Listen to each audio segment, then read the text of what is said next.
ऐसे ही का नाम ये तंगो दीवार है, कैसा ही रंगो रूप है, पैसा ही माल है।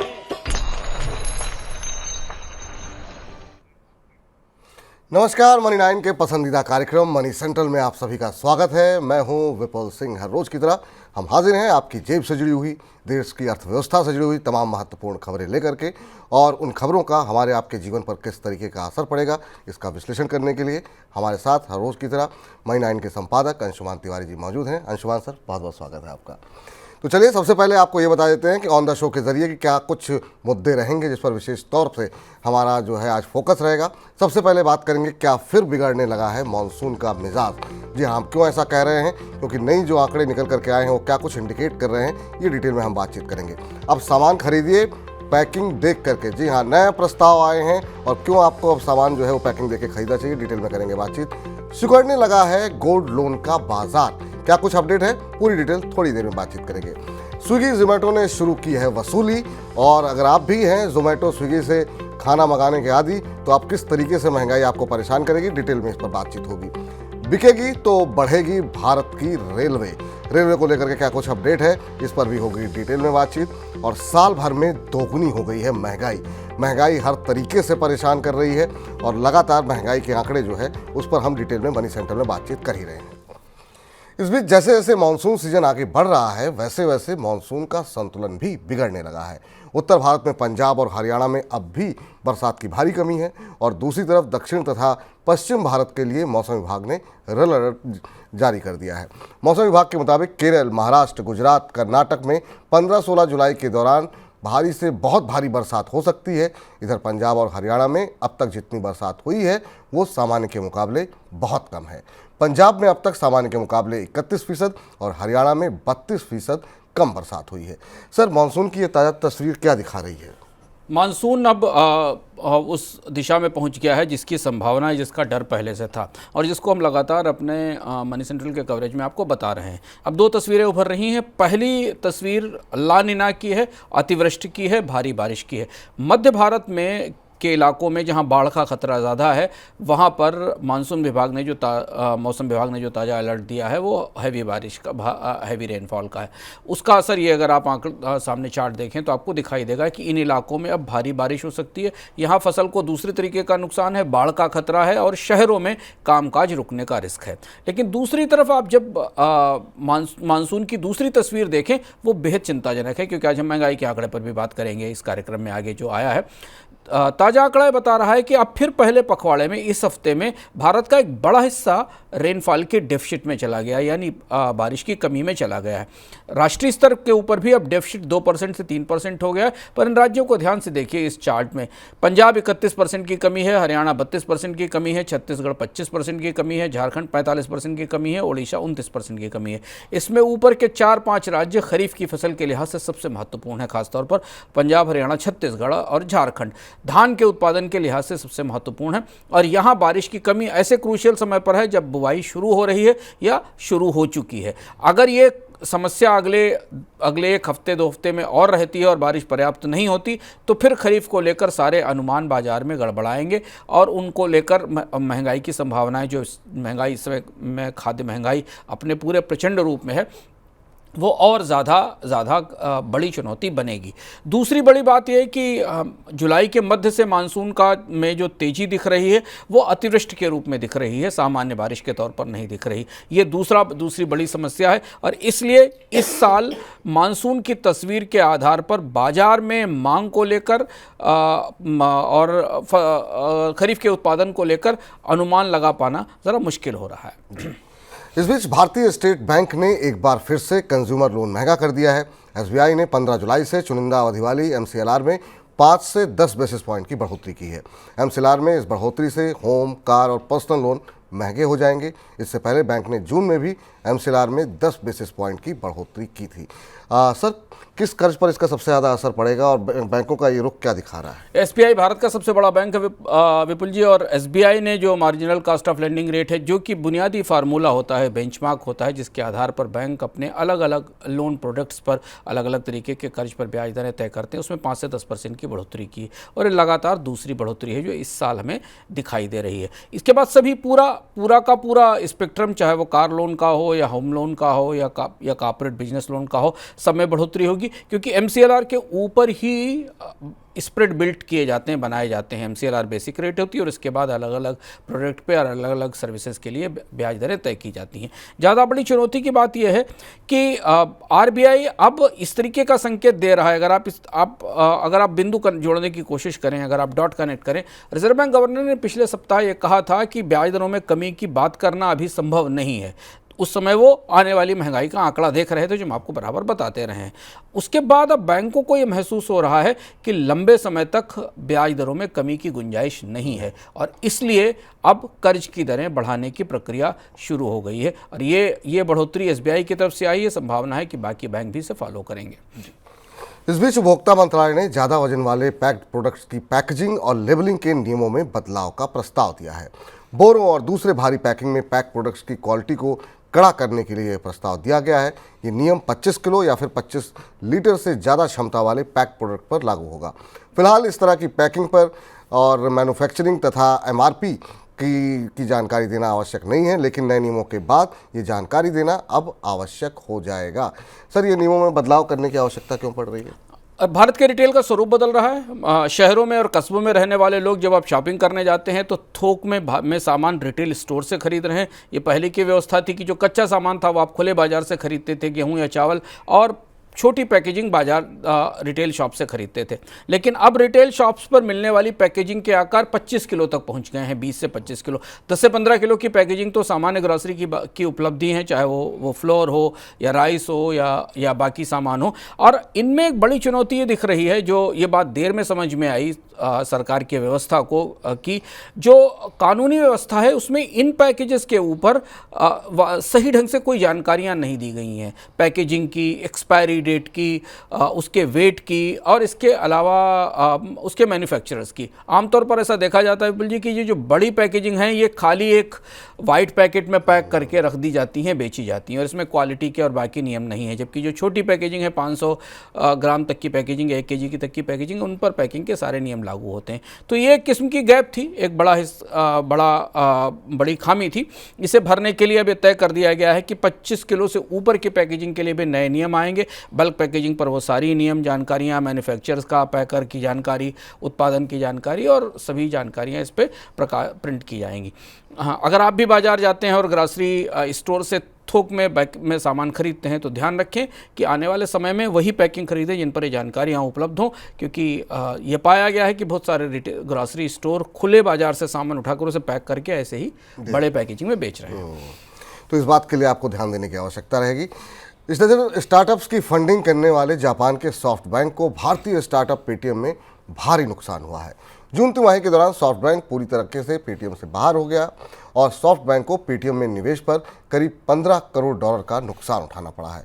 2021 में जब पेटीएम का आईपीओ आया था उस समय कंपनी में सॉफ्ट बैंक की 18.5% हिस्सेदारी हुआ करती थी और बीती मार्च तिमाही में वो हिस्सेदारी घटकर सिर्फ 1.4% बची।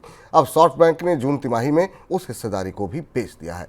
सर, सॉफ्ट बैंक ने तो हिस्सा बेचा, लेकिन यह हिस्सेदारी बढ़ा कौन रहा है? देखिए, जब भी कंपनियां संकट में होती हैं, स्टॉक्स गिरना शुरू करते हैं, तो जगह उनकी तो रेगुलर निवेशकों की या नियमित निवेशकों की जगह लेते हैं हेज फंड, और अब पेटीएम पर हेज फंड्स की नज़र पड़ गई है।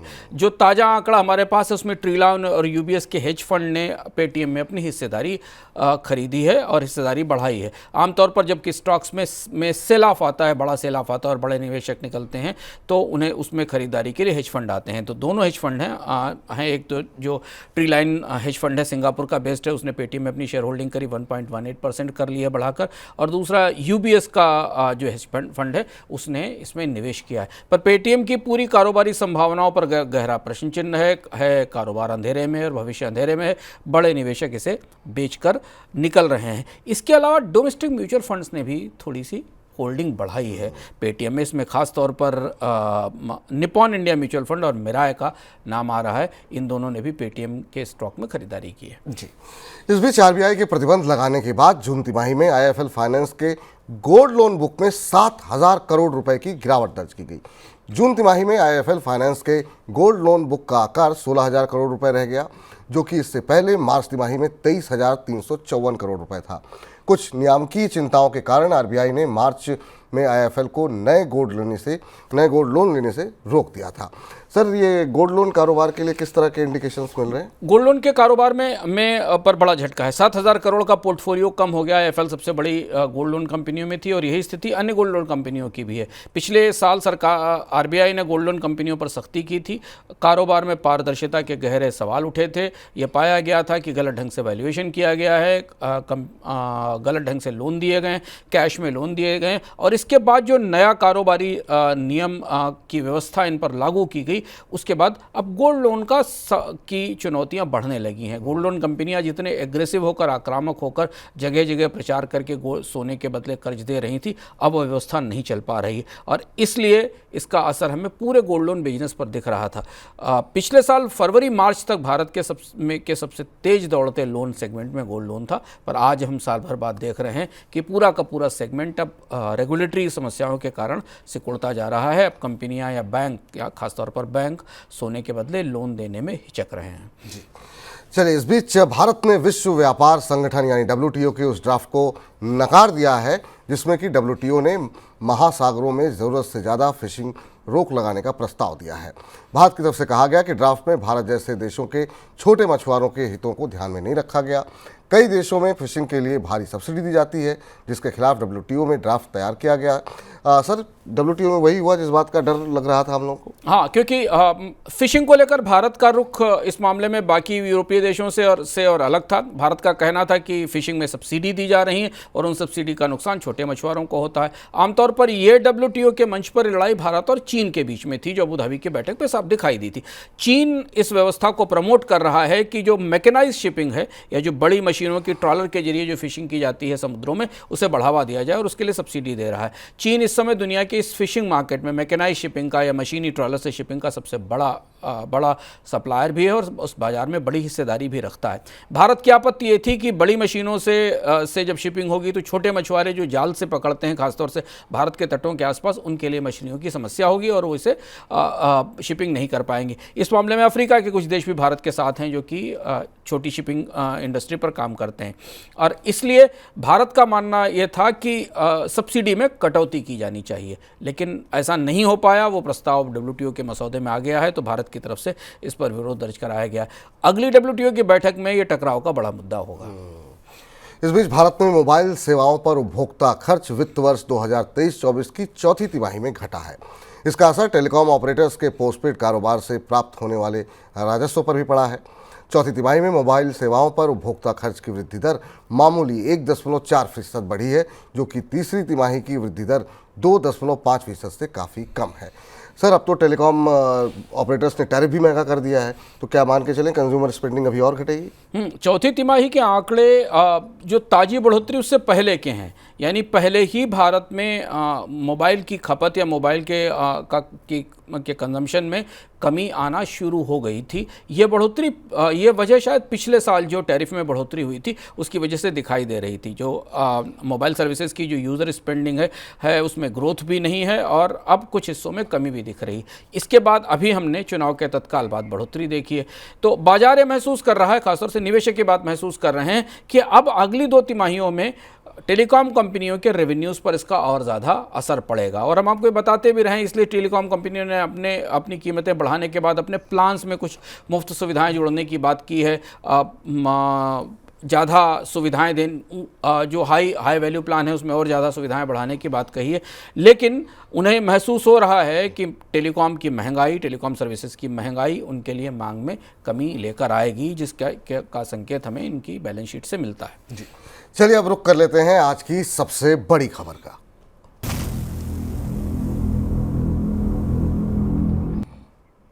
फ्रंट रनिंग के आरोप लगने के बाद क्वांट म्यूचुअल फंड के सीएफओ हर्षद पटेल ने इस्तीफा दे दिया है। कंपनी ने उनकी जगह शशि कटारिया को नया सीएफओ नियुक्त किया है। क्वांट म्यूचुअल फंड ने कहा है कि हर्षल पटेल ने अपने निजी कारणों की वजह से इस्तीफा दिया है। सर, क्या अभी क्वांट म्यूचुअल फंड पर और भी सख्ती की जा सकती है? देखिए, हम लोगों ने शुरुआत में क्वांट म्यूचुअल फंड के पूरे मामले की कवरेज करते हुए आपको बताया था कि एक बार सेबी की जांच शुरू होने के बाद क्वांट के लिए अब कई सारी मुसीबतें सामने आएंगी और ये पहला बड़ा घटनाक्रम है इस जांच के बाद कि सीईओ को इस्तीफा देना पड़ा है। कहीं ना कहीं सेबी की इस जांच से जो चीज़ें निकल कर आई थी और जो संकेत मिले थे वो अब वास्तविकता में सही साबित होते दिखाई दे रहे हैं। हालांकि क्वांट म्यूचुअल फंड का कहना है कि वो जांच में मदद कर रहा है और सारी चीज़ें पारदर्शिता के साथ की जाएंगी, लेकिन म्यूचुअल फंड के प्रबंधन पर अब गहरे सवाल हैं और फ्रंट रनिंग के सवाल आमतौर पर गंभीर होते हैं। इसका असर हमें क्वांट म्यूचुअल फंड में निवेशकों के उत्साह पर भी दिखने लगा है। बिल्कुल। और इस बीच आधुनिक निर्माण तकनीक का इस्तेमाल बढ़ने और रेरा के आने के बाद से रियल एस्टेट डेवलपर्स 2014 के बाद से बड़े प्रोजेक्ट को 5 साल से कम अवधि में पूरा कर रहे हैं, जबकि पहले इस तरह के प्रोजेक्ट्स को पूरा होने में 6 साल का समय लग जाता था। प्रोजेक्ट के जल्दी पूरा होने से घर खरीदारों को समय पर घर की डिलीवरी अब सुनिश्चित हो रही है। सर, ऐसा नियमों में क्या बदलाव हुआ जिसकी वजह से इस तरह के बदलाव देख रहे हैं? ये एक बड़ा बदलाव और महत्वपूर्ण बदलाव है भारत के रियल एस्टेट सेक्टर में। भारत के रियल एस्टेट कंपनियों के अभी से लेकर आज से 6-7 साल पहले तक उन कंपनियों के प्रोजेक्ट्स में देरी एक आम बात थी। आमतौर पर लोग 3-3 साल, 4-4 साल और 5-5 साल तक अपने मकान के लिए की डिलीवरी का इंतज़ार करते थे। रेरा के नियम आए, रेरा ने परियोजनाओं को निर्धारित समय पर पूरा करने की शर्त रखी, बैंकों के लिए उन्हें सही समय पर फिनांस करने की शर्त रखी। तो एक तो ये महत्वपूर्ण शर्त आई और जहाँ जहाँ रेरा ने प्रभावी ढंग से इसे लागू किया वहाँ हमने प्रोजेक्ट्स के डिलेज कम होते देखे। हालांकि अब रेरा की पूरी कोशिश अफोर्डेबल हाउसिंग के लिए थी, वो तो उपलब्ध नहीं है, पर जो हाई प्रोफाइल या हाई वैल्यू हाउसिंग है उसकी परियोजनाओं में देरी अब कम होना शुरू हुई। और दूसरी चीज़ है कि पिछले 5-7 साल में तकनीक तेज़ी से बदली है, नए तरीके के बिल्डिंग मटेरियल्स आए हैं जिनके कारण प्रोजेक्ट्स को बनाना आसान हो गया है और ये भी वजह है। तो इस वजह से कंपनियों को जो कंप्लीशन टाइम है उसे कम करने में मदद मिली है। इससे लागत कितनी बची है ये नहीं पता, क्योंकि क्योंकि कंपनियों ने और बिल्डर्स ने पिछले 5-6 महीनों में अंडर कंस्ट्रक्शन प्रॉपर्टी और तैयार प्रॉपर्टी दोनों की कीमतों में बढ़ोतरी की है। इस बीच रेल मंत्रालय अपने कमजोर प्रदर्शन को बेहतर बनाने के लिए चालू वित्त वर्ष में अधिक संपत्तियों का मौद्रीकरण करने की योजना बना रहा है। भारतीय रेलवे ने वित्त वर्ष 2024-25 के लिए 17,000 करोड़ रुपए की संपत्तियों की पहचान की है। रेल मंत्रालय अपनी जमीन, स्टेशन लैंड और रेलवे कॉलोनियों को पट्टे पर दे करके राजस्व एकत्रित करना चाहता है। सर, रेलवे कौन सी एसेट्स को बेच सकता है? रेलवे के लिए रेलवे और सड़क की लगभग एक जैसी स्थिति है विपुल जी, और दोनों इंफ्रास्ट्रक्चर एक अजीब सी दुविधा में फंसे हुए हैं। इन्हें नई परियोजनाओं में निवेश करना है और उन परियोजनाओं में निवेश करने के लिए इन्हें फंड चाहिए, जिसके लिए कर्ज लेने के लिए बाजार इन्हें कर्ज देने को तैयार नहीं है, और दूसरी तरफ इन्हें सरकार के राजकोषीय घाटे को पूरा करने के लिए अपनी संपत्तियों को बेचना भी है। रेलवे भी लगभग उसी दुविधा में फंसा है जो स्थिति NHAI के। रेलवे को हर साल बड़े टारगेट दिए जाते हैं मोनेटाइजेशन के लिए, और उन मोनेटाइजेशन के टारगेट के पूरा होने की रफ्तार बेहद ख़राब है। रेलवे अपनी संपत्तियां बेच नहीं पा रहा है। अब इस साल स्थिति ये है कि जब हम बजट की तरफ बढ़ रहे हैं तो इस बात के संकेत मिल रहे हैं कि रेलवे को करीब 17,000 करोड़ रुपए की संपत्तियां बेचनी पड़ेंगी इस साल, जब वो अपने मोनेटाइजेशन के टारगेट को पूरा कर पाएगा। अब पिछले 1 साल में या 2 साल में रेलवे की तरफ से कोई बड़ा मोनेटाइजेशन या कोई बड़ी बिक वाली अपनी संपत्तियों की नहीं की गई। खासतौर पर जिन संपत्तियों को बेचे जाने की तैयारी है उनमें महानगरों में रेलवे स्टेशन के पास और महानगरों में रेलवे की संपत्तियां हैं, जिसमें मुंबई है। संकेत ये भी हैं कि Adani railways, GMR highways, Godrej properties जैसी जो और ओबेरॉय रियल्टी जैसी बड़ी कंपनियां हैं वो रेलवे की संपत्ति खरीदने में रुचि ले रही हैं। रेलवे के पास ह्यूज लैंड है पूरे भारत में, उसका एक बड़ा लैंड बैंक है, उसे बेचने की कोशिश की जा रही है, हालांकि अभी सफलता नहीं मिली है। ऐसा संकेत मिल रहा है कि रेलवे को मिलने वाले नए फंड्स को कहीं ना कहीं रेलवे के मोनेटाइजेशन की सफलता से आने वाले समय में जोड़ा जा सकता है। क्या ये मान के चले इस तरह के संकेत मिल रहे क्या कि बजट से बहुत ज़्यादा एक्सपेक्टेशन नहीं करनी चाहिए रेलवे को? आधे साल का बजट है, आधा साल निकल गया है। सरकार ने अंतरिम बजट में रेलवे के लिए जो आवंटन किया था उस आवंटन में जुलाई के बजट में कोई बड़ी बढ़ोतरी होने की संभावना नहीं है। ज़्यादा निगाहें इस बात पर रहेंगी कि रेलवे को जो करीब 44,000 करोड़ रुपए के आसपास का मोनेटाइजेशन का टारगेट दिया गया है वो पूरा होता है कि नहीं। सबने कहा कि आने वाले समय में सरकार शायद इस तरफ बढ़ रही है जहाँ कि रेलवे के नए निवेश को उसकी पुरानी संपत्तियों की बिक्री से जोड़ा जाएगा, पर रेलवे की पुरानी संपत्तियों की बिक्री अभी उतनी आसान होती नहीं दिख रही है। लेकिन सर ये जो शेयर बाजार के अंदर तो रेलवे शेयरों में ऐसी रफ्तार पकड़ी हुई इसी उम्मीद में कि बजट से पता नहीं क्या मिल जाएगा रेलवे को, और लगातार सारे शेयर जो है डबल ट्रिपल हो गए, तो वहाँ पे झटका लगेगा क्या? रेलवे के में रेलवे स्टॉक्स में निवेश करने वालों को थोड़ा सतर्क रहना चाहिए, क्योंकि पीएसयू स्टॉक्स में जो रैली बन भी रही है उसमें वैल्यूएशन के आधार पर, कंपनियों की बैलेंस शीट के आधार पर बहुत फंडामेंटल मजबूती नहीं दिख रही है। ये अलग से कभी चर्चा विषय का समझने का विषय। लेकिन महत्वपूर्ण ये कि रेलवे की वित्तीय स्थिति में हमने पिछले एक साल में कोई बड़ा सुधार नहीं देखा है। तो एक तो यूफोरिया है, एक पीएसयू स्टॉक्स में एक मूवमेंटम बना हुआ है, वो बना है, लेकिन रेलवे की नई परियोजनाओं में निवेश के लिए रेलवे के पास फंड्स नहीं है और रेलवे पूरी तरह से कर्ज पर निर्भर है। अगर आप रेलवे के नए प्रयोगों को पिछले 7-8 साल में देखें, जिसमें खासतौर से वंदे भारत जैसे प्रयोग हैं, तो ये सारी ट्रेनें लॉस मेकिंग हैं। अभी रेलवे को अपने कारोबार पर मुनाफा होना शुरू नहीं हुआ है, खासतौर से नई और हाई स्पीड ट्रेनों पर। बिल्कुल। इधर ऑनलाइन फूड ऑर्डर करना अब और महंगा होगा। फूड डिलीवरी प्लेटफॉर्म स्विगी और जोमेटो दोनों ने अपनी अपनी प्लेटफॉर्म फीस बढ़ा दी है। स्विगी और जोमेटो ने प्लेटफॉर्म फीस 5 रुपये से बढ़ा करके 6 रुपये कर दी है। दोनों कंपनियों ने पिछले साल प्लेटफॉर्म चार्ज लेना शुरू किया था, जो कि शुरुआत में सिर्फ प्रति ऑर्डर 2 रुपये था। सर, ये दरें बढ़ाने की आवश्यकता क्यों पड़ गई स्विगी जोमेटो को? देखिए, मोनोपोली के मार्केट की या डुओपोली के मार्केट के दुष्परिणाम हमारे सामने आने लगे हैं। स्विगी और जोमेटो ने भारत का अधिकांश ऑनलाइन फूड डिलीवरी बाजार अपने हाथ में ले लिया और बांट लिया, और इसके बाद कंपनियों ने पिछले साल 2 रुपये की प्लेटफॉर्म फीस लगानी शुरू की थी प्रायोगिक तौर पर। कहा था प्रायोगिक तौर पर लगाई जाएगी, इसे जून में बढ़ाया गया और अब बढ़ाकर फिर करीब 20% की बढ़ोतरी फिर इसमें कर दी है 6 रुपये के आसपास। और अब इसके साथ भारत में स्टार्टअप्स की तरफ से या ऑनलाइन डिलीवरीज पर मुफ्त सेवाओं का दौर पूरी तरह ख़त्म होने जा रहा है। और भी कई ऐसी सेवाएं होंगी आने वाले समय में जिन पर फीस या चार्ज लगना शुरू होगा। जोमेटो और स्विगी दोनों को अब अपने प्रॉफिट्स पर, अपने बैलेंस शीट्स पर ध्यान देना होगा, क्योंकि निवेश सस्ता उपलब्ध नहीं है। उपभोक्ताओं के लिए बुरी खबर है, अच्छी खबर नहीं है, क्योंकि वैसे ही खाद्य महंगाई ज़्यादा है और अब डिलीवरीज भी पे चार्जेस भी बढ़ रहे हैं। इसका असर हमें आने वाले समय में स्विगी और जोमेटो की डिलीवरीज पर, ऑर्डर्स पर भी नज़र आएगा, क्योंकि ये चार्जेस खासे बड़े हैं। 6 रुपये के आसपास के चार्जेस दिखाई दे रहे हैं, लेकिन कंपनियां अब मुफ्त सेवा से बाहर निकल रही हैं। जी, तो चौतरफा महंगाई जो है आपको एक तरीके से घेर रही है। पहले खाना महंगा था और अब जो है खाने के अगर ऑर्डर करते हैं तो वो भी और महंगा हो गया है।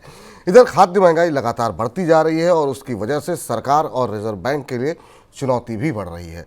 सोमवार को आए थोक महंगाई आंकड़ों में आलू, प्याज और अन्य सब्जियों की महंगाई के साथ दालों और अनाज की महंगाई सबसे ज़्यादा रही है। जून के दौरान प्याज की महंगाई 93.35%, आलू की महंगाई 66.37% और सब्जियों की महंगाई 38.76% दर्ज की गई है। फूड आर्टिकल्स की कुल थोक महंगाई दर 10.87% रही है। इससे पहले शुक्रवार को आए उपभोक्ता महंगाई आंकड़ों में भी खाद्य महंगाई को लेकर के ज़्यादा चिंता थी। खाद्य महंगाई की वजह से उपभोक्ता महंगाई दर फिर से 5% के ऊपर अब दर्ज की जा रही है। सर, थोक और खुदरा महंगाई को बढ़ाया फूड इन्फ्लेशन के भीतर चल क्या रहा है?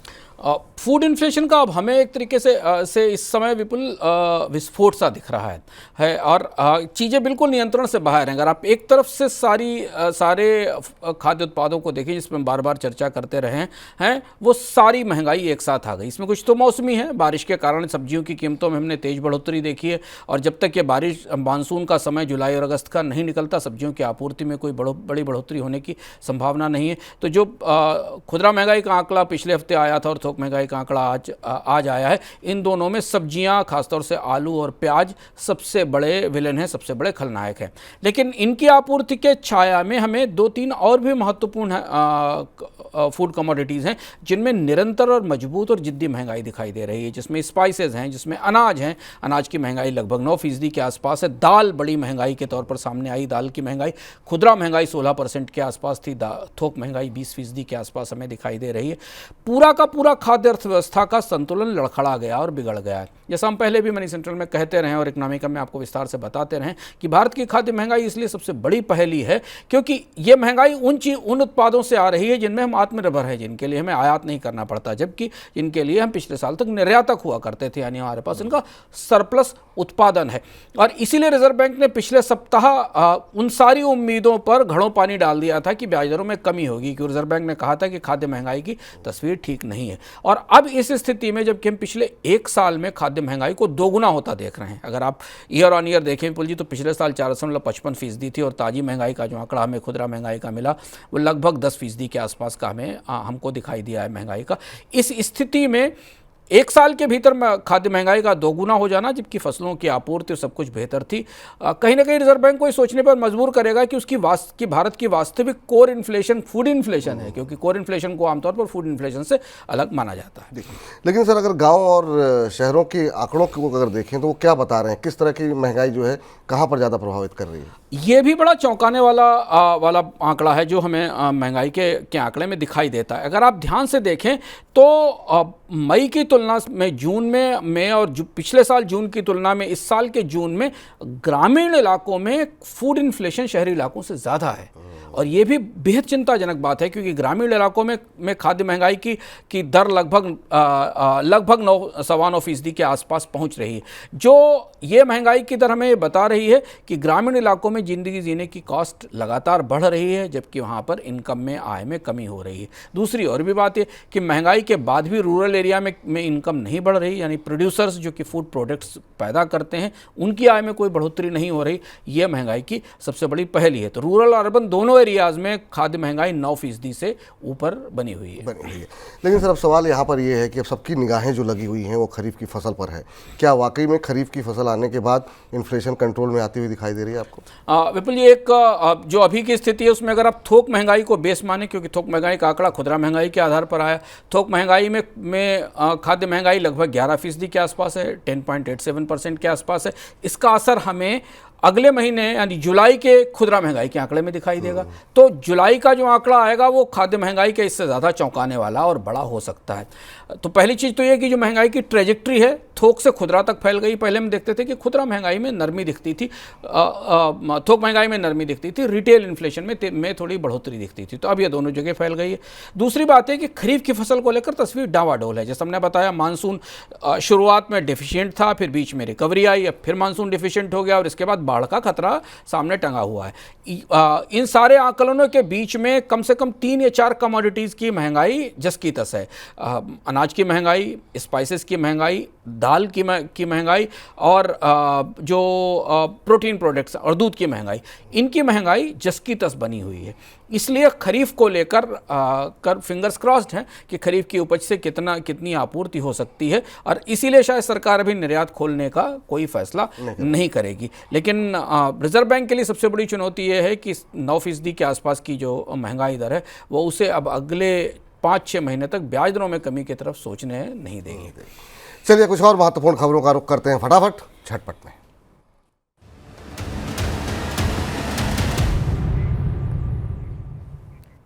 अमेरिका में महंगाई घटने के बाद वहां की करेंसी में आई नरमी की वजह से कमोडिटीज में तेजी देखी जा रही है। खासकर सोने और चांदी की कीमतों में उछाल है। पिछले हफ्ते ही विदेशी बाजार में सोने का भाव $2430 पर पहुंच गया था, जो करीब 2 महीने का ऊपरी स्तर है। फिलहाल विदेशी बाजार में भाव $2410 के करीब है। चांदी की बात करें तो उसकी कीमतों में तेजी है, भाव $31 प्रति औंस के करीब है। डॉलर इंडेक्स भी करीब 6 हफ्ते के निचले स्तर पर है और 104 के नीचे वो लगातार बना हुआ है। चीन की अर्थव्यवस्था सुस्ती में गहराती जा रही है। जून तिमाही के दौरान चीन की जीडीपी ग्रोथ अनुमान से कम रही। जून में जीडीपी ग्रोथ 4.2% रही है, जबकि अनुमान 5.1% ग्रोथ का था। पिछले साल जून की तिमाही के दौरान चीन की जीडीपी ग्रोथ 5.3% दर्ज की गई थी। कोविड के बाद चीन की अर्थव्यवस्था मांग में कमी से जूझ रही है। साथ में वहां पर रियल एस्टेट का संकट भी गहराता जा रहा है। इस वजह से चीन की जीडीपी ग्रोथ लगातार गहराती जा रही है। इधर रेमंड ग्रुप से हाल ही में अलग हुई कंपनी रेमंड लाइफस्टाइल ने शेयर बाजार में लिस्ट होने की तैयारी शुरू कर दी है। आईपीओ लाने से पहले कंपनी ने भारतीय उद्योग जगत के कुछ शीर्ष कार्यकारियों को अपने बोर्ड में स्वतंत्र निदेशक के तौर पर शामिल किया है। रेमंड लाइफस्टाइल का आईपीओ अगले महीने आने की उम्मीद है। कंपनी ने विनीत नायर, जीसी चतुर्वेदी, अनिशा मोटवानी और दिनेश लाल को स्वतंत्र निदेशक नियुक्त किया है। सर, ये कुछ और महत्वपूर्ण खबरें आपकी टिप्पणी किसी चीन के आंकड़े करीब से देखने लायक हैं। अगर चीन के आंकड़ों को आप के जीडीपी के आंकड़ों को देखें तो निराशाजनक हैं और चीन की अर्थव्यवस्था अब एक कमज़ोर कड़ी बन रही है ग्लोबल रिकवरी में, क्योंकि चीन में एक सिर्फ ओवरऑल जीडीपी की ग्रोथ में कमी नहीं आई, चीन के भीतर एक बहुत महत्वपूर्ण आंकड़ा कंज्यूमर स्पेंडिंग का है, उसमें भी हमें गिरावट दिखाई दे रही, जो बता रहा है कि चीन में वेजेस में बढ़ोतरी नहीं हो रही है और उपभोक्ताओं की खपत कम हो रही है। लेकिन दूसरी तरफ जून में ट्रेड का आंकड़ा जो आया चीन से, वो थोड़ा उत्साहवर्धक है और ऐसा लग रहा है कि चीन के निर्यातकों ने यूरोप और अमेरिका में जो नए टैरिफ आने वाले हैं, जिसके बाद ड्यूटीज़ बढ़ाई जा रही, उसका फ़ायदा उठाते हुए निर्यात को बढ़ाया है। इसलिए हमने डॉलर टर्म्स में जून के महीने में चीन के निर्यात में करीब 8.6% की बढ़ोतरी देखी है। जी चलिए, तो अब मनी सेंट्रल को यहीं पर अब समाप्त करने का वक्त हो गया। अंशुमान सर, आज की चर्चा में आप जुड़े, तमाम खबरों का विश्लेषण किया, बहुत बहुत शुक्रिया, बहुत बहुत धन्यवाद आपका। तो चलिए फिलहाल कार्यक्रम को तो यहीं पर समाप्त कर रहे हैं, लेकिन आप लगातार मनी 9 के साथ बने रहिए। आपकी जेब से जुड़ी तमाम महत्वपूर्ण खबरें बहुत ही रोचक अंदाज में हम लेकर के आते हैं। तो मनी 9 के चैनल को अब तक सब्सक्राइब नहीं किया है तो सब्सक्राइब करें, मनी 9 के साथ बने रहें। मुझे इजाज़त दें, नमस्कार।